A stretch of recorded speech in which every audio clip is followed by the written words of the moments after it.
começou o Hashtag Educa, a nossa conversa sobre educação aqui na Multirio, na NET, no canal 26 e pelo Facebook. Seja muito bem-vindo. Você também acompanha a gente mais tarde, 9h30 da noite, na NET, no canal 526. E se você quiser aí o conforto depois, enfim, do seu tablet, do seu smartphone ou do computador mesmo, você também acompanha a gente pelo YouTube da Multirio. Então, não vai ser por falta de Hashtag Educa que você vai se divertir nas suas férias.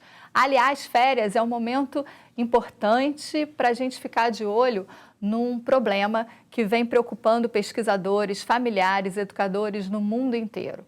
Nesse período, a garotada realmente, enfim, se esbalda, gosta, se diverte nas férias de final de ano, né, nas festas de final de ano, nas viagens, nas baladas e no carnaval. Mas elas esquecem de que podem estar a uma dose, apenas uma dose de distância da compulsão. Segundo a Universidade de Stanford, hoje a gente vive uma epidemia de alcoolismo na juventude. E uma pesquisa feita pela Fiocruz aqui no Brasil revela que os padrões mais alarmantes do uso de drogas no Brasil estão relacionados ao álcool. Que tipo de efeito é provocado pelo álcool no cérebro dos adolescentes? Que danos, quais são os riscos que o álcool provoca na vida de crianças, adolescentes, enfim, essa juventude aí? Será que esse dano é reversível? Quais são os impactos sociais? Como que a gente deve verificar se o jovem está bebendo em excesso e se esse excesso está virando compulsão? Antes é bom a gente lembrar que a venda de bebidas alcoólicas é proibida para menores de 18 anos.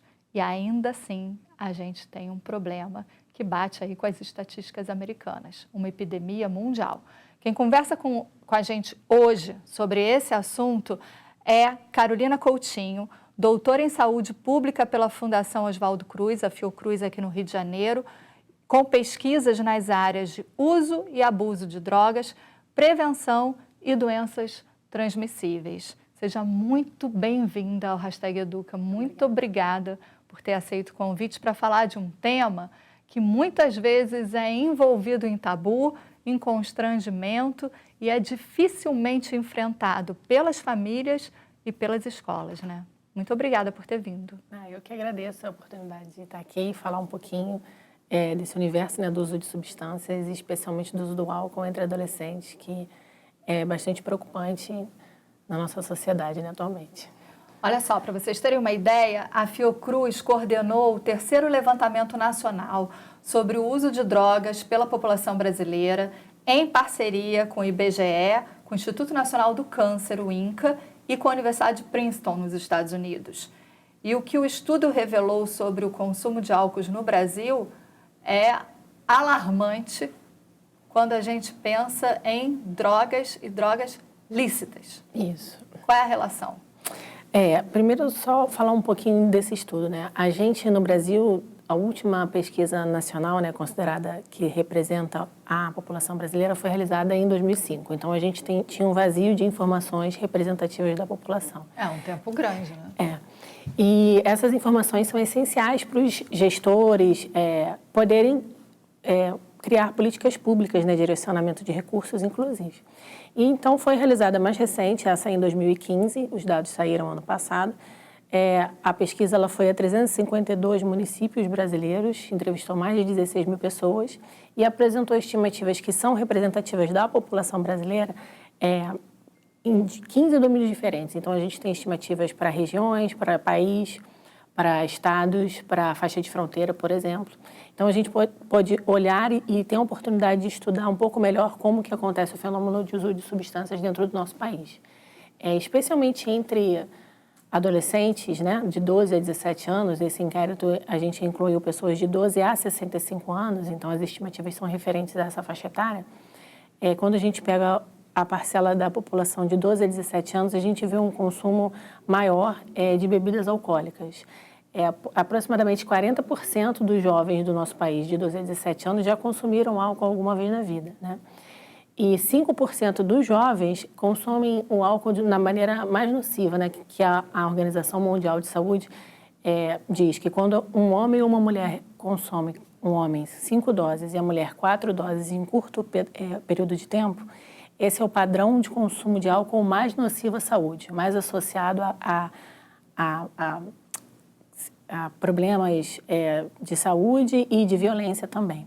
Então, no Brasil, 5% dos nossos jovens de 12 a 17 anos já fez esse tipo de consumo de álcool nos 30 dias anteriores à pesquisa, o que é uma estimativa bastante preocupante, porque... Elevada, né? Principalmente se a gente pensar, como você falou no início do programa, que o consumo de álcool por jovens é proibido. Não só o consumo, como a venda também. Então, uma pessoa não pode comprar e dar para um jovem, né? Seria proibido. Então, pensando nesse contexto, é uma estimativa bastante alarmante e ligada a diversas consequências graves de saúde e para a sociedade também. Agora, tem um fenômeno que chama atenção, porque a gente tem visto, pelo menos quem tem filho, professores têm conversado sobre esse assunto, que aumentou e muito o número de meninas que usam o álcool com frequência. Né? Pelo estudo da Fiocruz, você tem o levantamento, você acabou de dizer, existe uma diferença entre homens e mulheres, mas é perceptível esse aumento na população feminina? Então, especificamente, esse estudo, ele é um estudo transversal. O que significa isso? A gente pegou um ponto no tempo e verificou como é o consumo de drogas da população naquele ponto no tempo. Então, com esse estudo exclusivamente, a gente não pode, infelizmente, dizer se aumentou ou diminuiu. Mas o que a gente pode dizer, e a gente diz e mostra, é que as estimativas são muito grandes. Independente de se está aumentando ou não, são estimativas extremamente importantes e relevantes para a questão de saúde pública. De fato, se a gente for olhar a literatura científica brasileira recente e mundial, de outros tipos de estudo de recortes menores, a gente vai ver em algumas situações que há, sim, um aumento de uso de álcool entre as mulheres. Até por conta de padrões culturais, né? A gente vem passando por um momento em que a mulher ela vem ocupando novos espaços, né? Então, dentre esses espaços, né, há também a afirmação em algumas questões e através do uso de substâncias. A gente pode ver, inclusive, isso se a gente for observar, por exemplo, as campanhas de venda de álcool recentes. Antigamente, elas eram focadas mais para o público masculino. Então, a mulher ela tinha aquele papel de objetificação, né, e tal. Atualmente, as campanhas elas estão alterando a sua forma, né? E, inclusive, existem campanhas especiais para a venda de álcool para mulheres. Então, é porque, de fato, a indústria está se focando na venda de uso de substâncias para mulheres, né, para meninas, mudando a forma de apresentação, inclusive. Então, nos anos recentes, a gente pode dizer que há algum incremento, algum aumento no uso de álcool, especialmente entre as mulheres. Mas, ainda assim, os homens consomem mais do que as mulheres. Agora, só para você ter uma ideia, a gente estava conversando, fazendo uma reunião de produção desse programa, e ao conversar com uma professora, ela estava falando do filho dela, né, que estudou durante o ensino médio, numa escola religiosa até, e é só para a gente ver que isso é independente da classe social, independente de onde se está, né? Ela falou, olha, pode comentar a minha experiência, porque eu acho que, de repente, outros pais podem estar passando por isso. Né? Na saída da escola, foram para a praça perto da escola e foram apostar quem caía primeiro, depois de tanto beber. E meninos e meninas. E o filho dela voltou para casa em coma alcoólico, ela quase perdeu o filho, uma professora. Ou seja, não é por uma questão de classe social, nem instrução, nem poder aquisitivo, nem moradia, nada. É um problema que atinge a todos igualmente, né? Isso está muito associado também à cultura, né? A gente vê muito da diferença também do consumo de substâncias, especificamente do álcool, em função não só da cultura, mas da legislação dos países, das regiões. No Brasil, culturalmente, o álcool ele está inserido nas famílias desde muito cedo. Então, existem famílias que consomem álcool diariamente dentro de casa, e, querendo ou não, isso acaba estimulando, né, e apresentando o álcool para as crianças desde muito cedo. Então, além da questão toda de saúde pública e etc., a gente tem a questão cultural também, por exemplo, do menino que é homem, né? Existem lugares que para o menino se afirmar a masculinidade, ele precisa consumir bebida alcoólica. Então, esse uso, ele está muito relacionado também a questões sociais e culturais de cada região. O que não necessariamente tem a ver com a classe social ou estudo. A gente até antes do programa começar, a gente estava aqui conversando, né, da quantidade que a gente também já encontra e é reportado tanto por notícia quanto por pesquisa já há algum tempo no Brasil, até em aldeias indígenas, né, a questão do alcoolismo nas áreas mais isoladas. Então, isso é um problema que eu falei desde o início do programa, é um problema de todos, é um problema do Brasil e é um problema mundial. E olha só, segundo os dados do Instituto Nacional de Abuso de Drogas dos Estados Unidos, as bebidas alcoólicas com sabor são mais populares entre crianças e adolescentes. E, geralmente, os meninos tomam a sua primeira dose aos 11 anos e as meninas aos 13. Corresponde no Brasil? No Brasil, a nossa média, né, de iniciação ao uso de álcool especificamente está em torno de 13 anos para meninos e meninas. É um pouquinho posterior. Mas isso a gente está falando do Brasil, né? Se a gente for olhar, por exemplo, capitais ou grandes centros, essa idade pode variar um pouco entre 11 até 14 anos. Então, falando para o país inteiro, a gente tem essa média de 13 anos. De fato, mais uma estratégia da indústria para poder vender e conquistar novos bebedores tem sido essa de fazer bebidas mais doces, saborizadas, com coisas diferentes, né? Ou com aromas diferentes, para disfarçar o amargor natural do álcool, né? E conquistar os paladares infantis, né? E feminino. Então, essa é uma estratégia recente da indústria de álcool, especificamente do cigarro também. A gente vê isso um pouco disso também no tabaco, o novo desenvolvimento de cigarros com sabor e com outros cheiros. E isso tudo são estratégias da indústria para conquistar novos consumidores, né? E tem funcionado, infelizmente. Além disso, a gente também tem um fenômeno que também não é só no Brasil, é mundial, a questão das festas open bar, né, que tem crescido muito. Então, o jovem, o adolescente, ele vai a uma festa, ele paga só uma entrada e ele consome o álcool ali ininterruptamente até o final da festa. Estimula, né, o consumo do álcool por ser de graça, né, como ele já pagou. Existem outras festas, inclusive, em que as mulheres não pagam e também podem consumir. Então, isso também é um problema bastante grave. A gente pensar que o consumo do álcool, ele também não vai só causar problemas para o indivíduo em si, mas para a sociedade, porque a gente vive em sociedade, né? Então, quando uma pessoa está com algum problema de consumo de álcool ou ela consome muito e acaba tomando decisões mais agressivas ou, por exemplo, dirige, né? Ao beber, ela está botando em risco não só mais a vida dela, mas a vida da sociedade. Então, como você falou, esse tipo de consumo e esse padrão é um problema não só das famílias ou dos filhos de algumas pessoas específicas, mas da sociedade como um todo. Ainda bem que a lei seca pegou, deu certo, e eu acho que é uma atitude que deu certo no país inteiro e que, de fato, né, eu acho que quem acompanha aí as madrugadas, principalmente nos finais de semana, pôde constatar, qualquer morador, pelo menos da cidade do Rio de Janeiro nos últimos anos, pôde constatar a queda assim, vertiginosa dos acidentes de trânsito, quase sempre fatais, envolvendo jovens e consumo de álcool e drogas. Já que a gente está falando sobre vítimas fatais, qual é a relação entre álcool, que vocês levantaram nessa pesquisa, álcool e violência e álcool e morte? Então, complementando um pouco da sua fala anterior, a gente tem alguns estudos que falam que no Rio a lei seca diminui em cerca de 40% o número de acidentes fatais de trânsito, né? Então, é um resultado bastante importante. A gente, no nosso estudo, a gente perguntou sobre pessoas que bebiam e dirigiam, né? E pessoas que bebiam e sofriam violência ou perpetravam, né? Ou faziam violência após consumir álcool e drogas ilícitas. E as maiores estimativas estão novamente relacionadas ao uso de álcool. Então, a gente tem maiores estimativas relacionadas à violência após o consumo de álcool do que após o consumo de outras drogas ilícitas.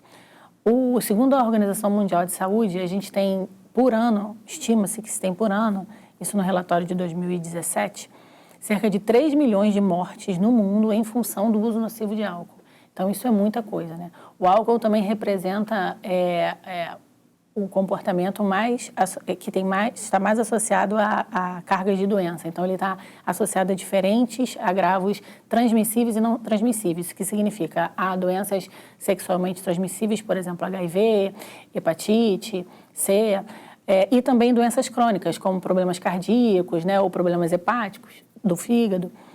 Então, é um comportamento que ele carrega consigo muitas consequências graves em diferentes campos da vida da pessoa.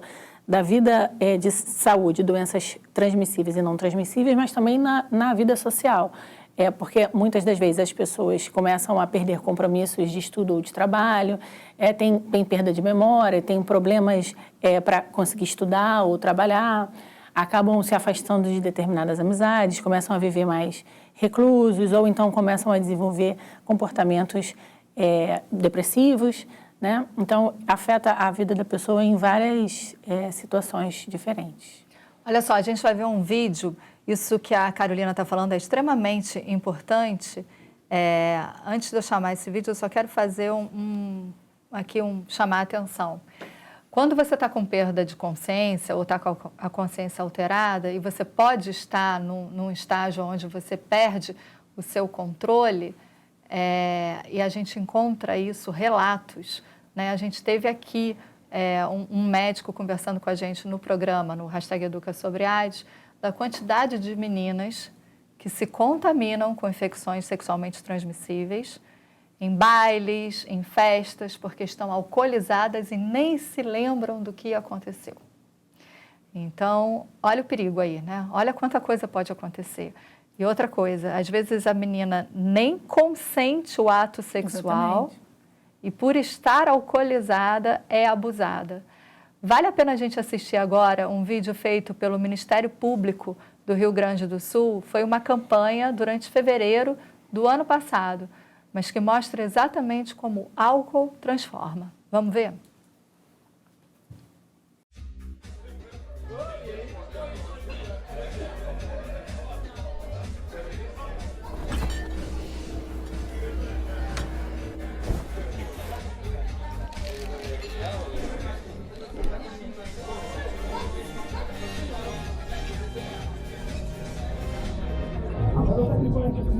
Tá pensando que tem ninguém, cara? Sim, cara. Tá lotando já, hein?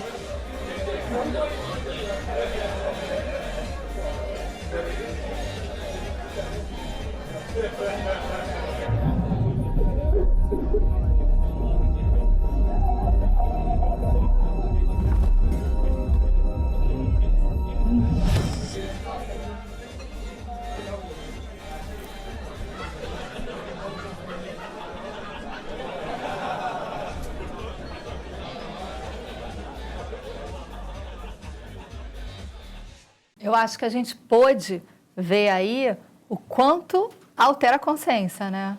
Isso. O álcool, quando ingerido, né, cai, a maior parte vai para o intestino, né, e absorvido, cai na nossa corrente sanguínea e vai direto para o cérebro, né, para o sistema nervoso central, que é o que coordena as nossas funções todas do nosso corpo, né?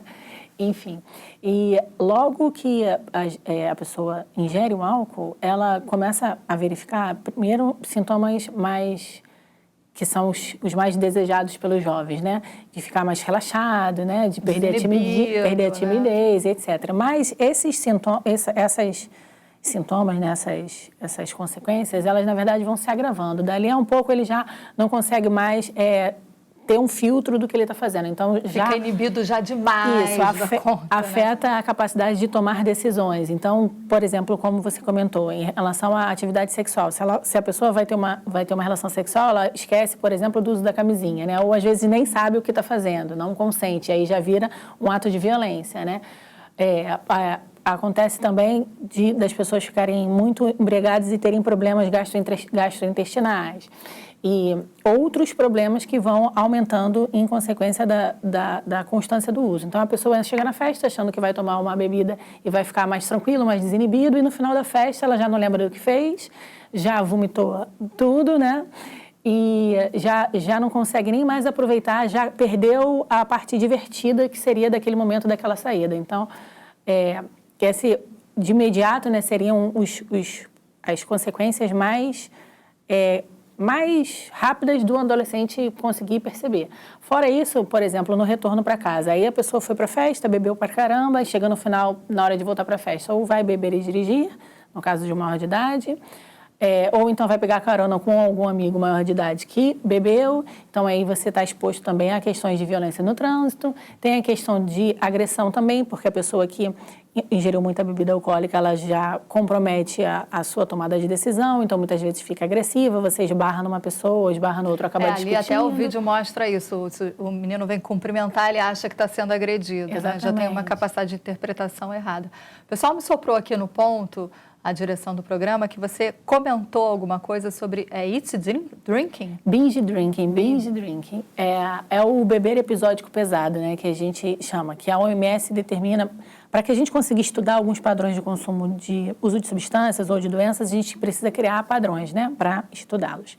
Então, a OMS reconhece que o homem, quando consome 5 doses de bebida e a mulher, quando consome 4 doses de bebida em um curto espaço de tempo, isso é chamado binge drinking, que é, em português, o beber episódico pesado. E essa forma de beber é a que está mais relacionada a problemas graves, tanto de saúde como sociais. Então, quando as pessoas fazem esse consumo dessa forma grave, elas estão mais, os estudos mostram, não só o nosso, mas enfim, outros estudos já, a literatura científica já mostra isso com bastante contundência, que está mais associado à violência de trânsito, ao comportamento de risco para relações sexuais, a violência interpessoal, né, violência entre as pessoas. Então, esse tipo essa forma de consumo, que é o que a gente vem vendo... Vai ver no carnaval, provavelmente. Isso, que a gente vê atualmente mais frequente nos jovens, principalmente no início das festas open bar, que o pessoal fala, eu vou chegar, já vou beber, logo encher a cara para aproveitar a festa. Então, é a forma de consumo mais grave e que traz consequências a curto prazo, essas que a gente comentou, mas também a longo prazo. Porque num adolescente, num jovem, o cérebro ainda está em desenvolvimento.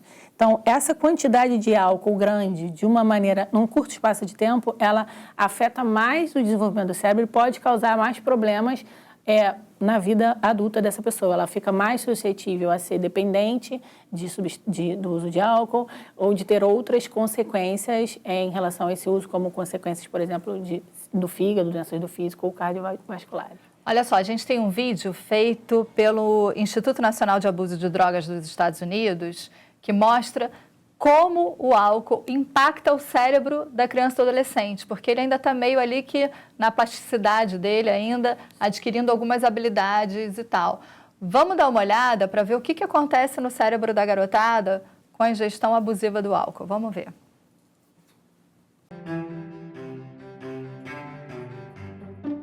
As teens, people are always telling us what we can't do. Do you ever wonder why that is? Why can't I stay up late?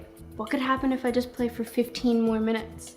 Who cares if I smoke a joint every now and then? Let's face it, adults may mean well, but they can't really explain why they won't let us do this stuff. The thing is, there's actually a really cool explanation, and it has to do with our brains. From the outside, the brain of a newborn looks just like a smaller version of an adult brain, but there's a big difference. There's a ton of stuff that still needs to be programmed into a young person's brain.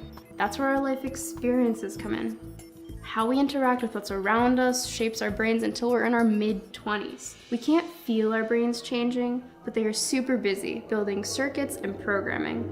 So how does this happen? Every little thing that happens to us can change our brain in huge ways. At short distances, our experiences can make or break connections between brain cells. By guiding the creation of circuits, experiences shape our perceptions, memories, and everything that makes us unique. But they also affect our brain across longer distances. This involves the construction of thick bundles of fibers that connect different brain regions. By creating this complex network, experiences help increase the brain's bandwidth, allowing it to work better and better. But you gotta keep in mind, these short and long-range connections are influenced by everything we do and everything that happens to us. But this is awesome news. It means we are the programmers of our brains. Every decision, good or bad, influences how our brain develops. Let's talk about taking drugs. For example, pretend this is the keyboard you are using to program your brain. Using drugs just for fun or to get high would be like scrambling the letters on the keyboard. Now, if you scramble the letters on the keyboard after the program is written, that can lead to temporary errors or make it hard for the program to run for a while. But if you scramble the letters while the program is being written, the program can incorporate catastrophic, long-lasting glitches. This is why teens are better off without drugs. We are in the middle of coding our brains, and drugs can cause real problems that can last a long time. And yet, drugs are just one of the many possible ways of scrambling our keyboards. For example, not enough sleep, lack of exercise, or eating too much junk food can also harm our brain programs. So yeah, I get it. It's annoying to be told what we can and can't do, but I would rather focus on my ability to shape my brain through smarter decisions.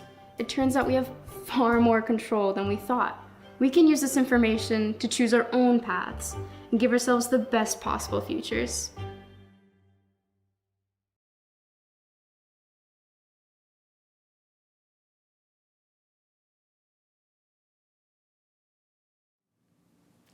Eu acho que a gente já tem aí um exemplo claro, né, do impacto de substâncias químicas no cérebro da garotada. Agora, o que eu queria te perguntar é o seguinte, qual o papel da escola, da família e onde procurar ajuda? Então, a gente vê, mundialmente, a gente mudou a forma de prevenção, não só de uso de substâncias, mas, enfim, de agravos de maneira geral. No uso de substâncias especificamente, a gente tinha antes algumas, né, ações que eram pautadas no dizer não às drogas, na guerra às drogas, né, que se você não sobreviveria, aquela coisa de fazer as palestras nas escolas, trazendo uma pessoa que era usuário, quase morreu, mas retornou à vida. E se viu que esse modelo, ele não é um modelo muito legal, muito... os estudos, né, que foram feitos verificaram que essa forma de se tentar a prevenção de abordagem, ela não era muito adequada porque ela acabava trazendo para os adolescentes uma impressão de que a pessoa podia, sim, usar drogas e depois ela saía daquele vício e se tornava quase que um super-herói. E o que não é verdade, né? Porque a gente sabe que as estatísticas das pessoas, quando ela está um consumo muito abusivo e com muitas consequências associadas, dificilmente ela vai ter uma vida legal, a não ser que ela tenha um suporte muito grande, etc. e tal. Então, a relação não é assim, de fui ao fundo do poço e voltei porque eu sou forte. Isso não é real. Então, atualmente, as campanhas de prevenção, elas são focadas nas escolas. Por que nas escolas? Porque na escola é onde a gente tem a maior concentração de jovens juntos, né? Onde os jovens conversam, têm mais liberdade com seus amigos, né? Conseguem conversar sobre diferentes assuntos e estão ali em um ambiente para aprender, né? E para trocar experiências. Então, a escola tem um papel fundamental nessa prevenção atualmente, né? Por todas essas questões. A família também tem um papel extremamente importante de trazer para dentro do contexto familiar o diálogo e a oportunidade do jovem falar sobre o que ele está sentindo, do que ele está passando e dividir isso com os pais. O que a gente vê muito é que, às vezes, a gente, quando se torna pais, né, eu sou mãe, a gente tem, às vezes, dificuldade de lembrar de quando a gente era criança, né? E todo mundo já foi adolescente, né? Todo mundo já passou por essa idade, todo mundo já passou por essa coisa de querer ir para a festa, essa sensação que o adolescente tem do imediatismo, né? De achar que aquela festa do final de semana é a mais importante da vida, que se ele não for, ele não vai conseguir nada mais na vida, aquela razão da vida dele é a festa do sábado, ou a roupa que vai no sábado à noite, né?